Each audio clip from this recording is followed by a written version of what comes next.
Ahoj, je tady opět Zdenál a Borek a jsme tady v tuhle chvíli s jednou díkovou technikou, takže pojďme na to.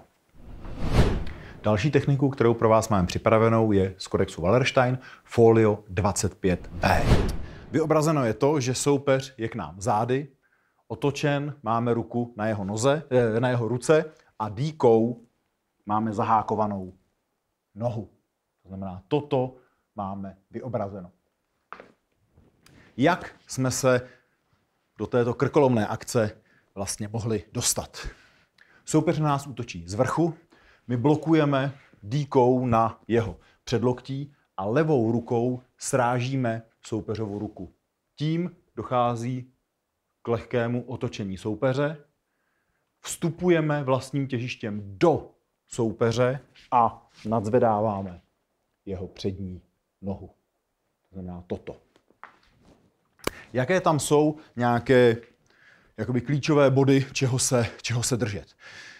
Věc číslo 1, úder na tu ozbrojenou paži. Samozřejmě můžeme z kolegiality zaútočit na to předloktí, anebo můžeme z bojového hlediska vlastně destruktivně rovnou se snažit zaútočit úderem na ten loket s cílem ho nějakým způsobem poškodit nebo nedej bože prolomit.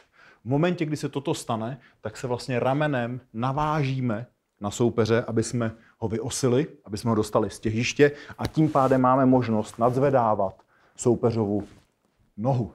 Pokud to neuděláme, že do soupeře nebudeme tlačit, tak vlastně je velmi těžké tady nějakým způsobem tu nohu vzít, protože ta je zatížená, nebo nedej bože snažit se vzít tady prostě nějaký koleno, zatěž tu nohu. Prostě tady nemám samozřejmě šanci tu nohu nadzvednout. V momentě, kdy toho soupeře ale vyosím, tak najednou mi tady vzniká prostor pro to nadzvednutí té nohy. Tím kodex Wallerstein Folio 25B končí. Jaké jsou z toho možné další možnosti nebo eskalace?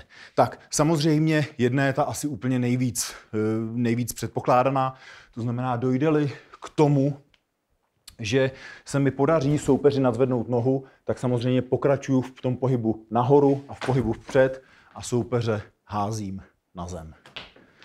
Jedna možnost.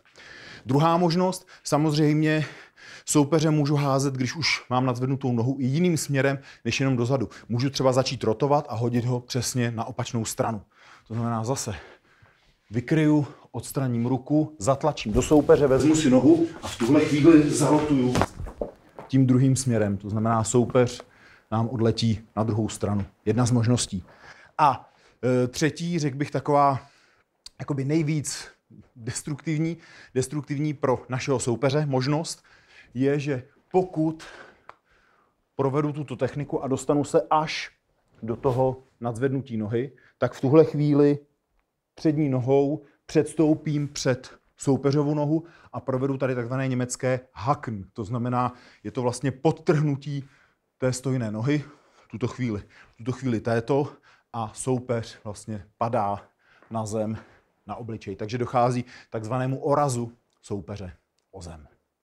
Když to předvedeme pomalu, ale plynule, to znamená, soupeř nás útočí, odstranění a nadzvednutí té nohy.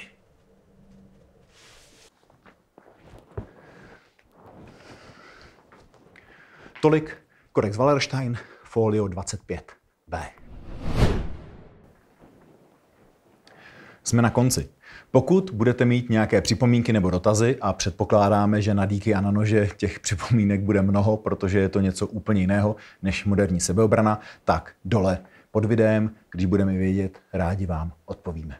Takže Borek a Zdenál, díky a uvidíme se u nějakého dalšího videa, popřípadě na nějakém semináři. Čau.